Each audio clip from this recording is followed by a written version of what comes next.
Assalamualaikum warahmatullahi wabarakatuh. Bertemu kembali dengan video pembelajaran sosiologi. Pada kesempatan kali ini, video pembelajaran dari channel ini akan membahas tentang pengertian, syarat, ciri, dan jenis interaksi sosial. Ini merupakan materi pelajaran untuk siswa kelas 10. Nah, sebelum kita mulai belajar bagaimana keadaan Ananda semua pada kesempatan kali ini, semoga semua yang menyaksikan tayangan video pembelajaran ini berada dalam keadaan sehat walafiat. Baiklah Ananda sekalian, pada video pembelajaran sebelumnya kita sudah membahas tentang materi tindakan sosial yang merupakan indikator yang pertama. Nah, pada kesempatan kali ini kita akan mengkaji tentang interaksi sosial, yaitu indikator yang kedua, khususnya mengenai syarat, kemudian jenis, pengertian syarat dan jenis dari interaksi sosial. Baiklah Ananda sekalian, kita akan langsung saja membahas tentang materi interaksi sosial. Nah, yang pertama, pengertian interaksi sosial. Interaksi sosial adalah hubungan timbal balik antara individu dengan individu, individu dengan kelompok, maupun kelompok dengan kelompok lainnya. Jadi dalam interaksi ini ada hubungan timbal balik, bukan hanya satu orang ya, tapi satu orang saja ya, tapi harus ada individu yang lain. Artinya apa? Antara dua orang ini terjadi hubungan yang sifatnya timbal balik. Nah, bagaimana syarat agar interaksi sosial ini bisa terjadi? Ada dua syarat untuk terjadinya interaksi. Yang pertama adalah adanya kontak ya. Kemudian yang kedua adanya komunikasi. Jadi ketika kontak itu berlangsung tanpa adanya komunikasi, nah ini belum terjadi interaksi sosial. Nah, kontak itu ada kontak primer, ada kontak sekunder. Kontak sekunder ada sekunder langsung, kemudian sekunder tidak langsung. Nah, inilah syarat interaksi sosial.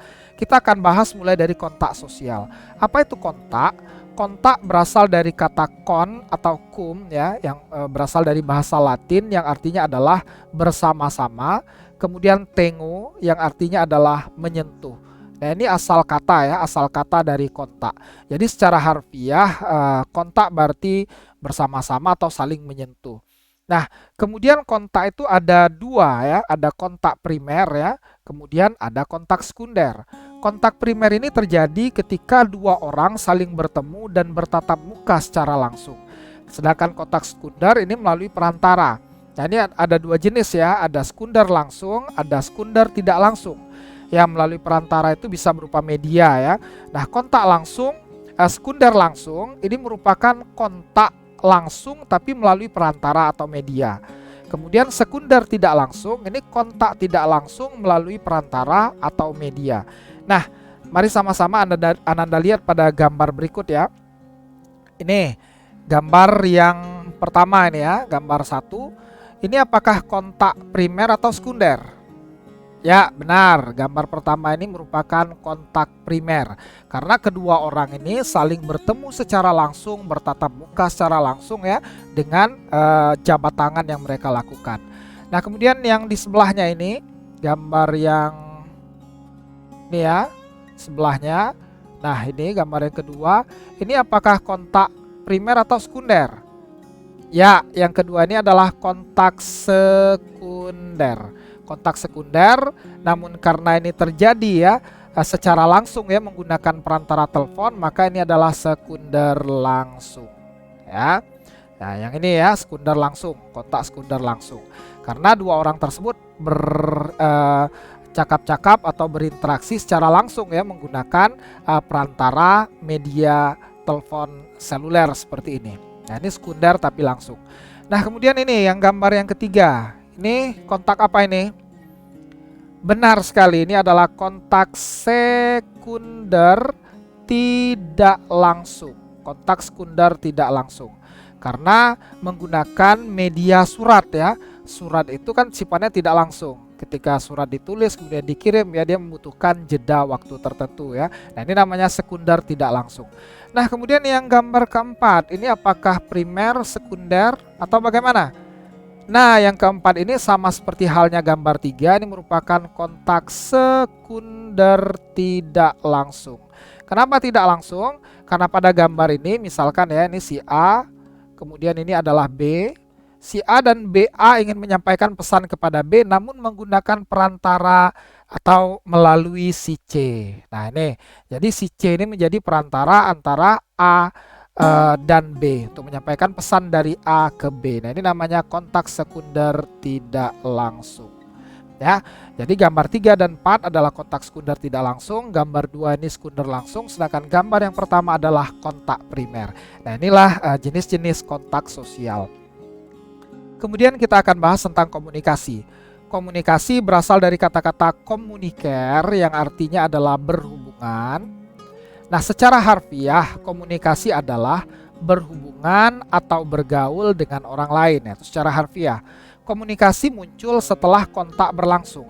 Artinya terjadi kontak, kemudian setelah kontak itu terjadi, biasanya diikuti dengan komunikasi ya, tapi tidak selamanya ya kontak diiringi dengan komunikasi.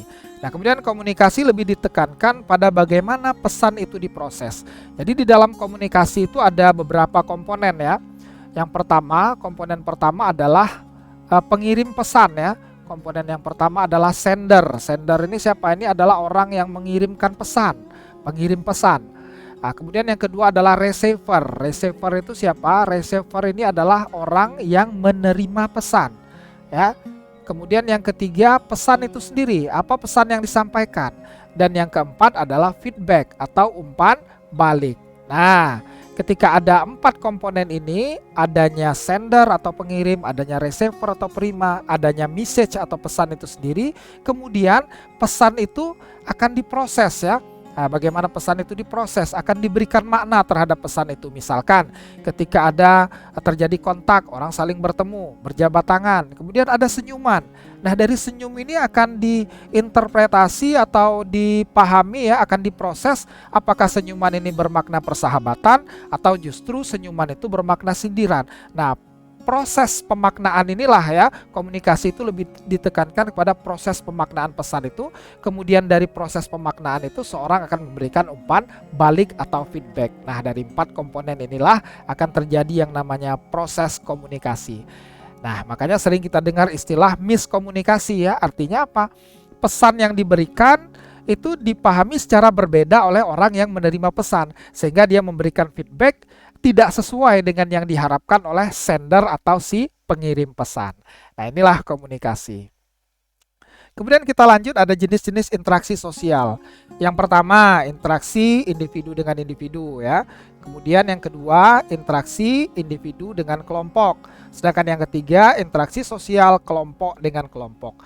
Apa contohnya interaksi individu dengan individu?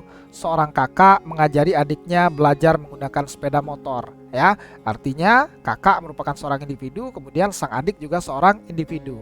Kemudian dokter melayani konsultasi pasien ya. Ada seorang dokter, kemudian ada seorang pasien. Ini namanya interaksi individu dengan individu. Nah, bagaimana individu dengan kelompok? Contohnya, guru mengajarkan peserta didiknya dengan cara mengajarkan peserta didiknya cara berpidato. Guru seorang diri mengajarkan peserta didiknya yang merupakan suatu kelompok.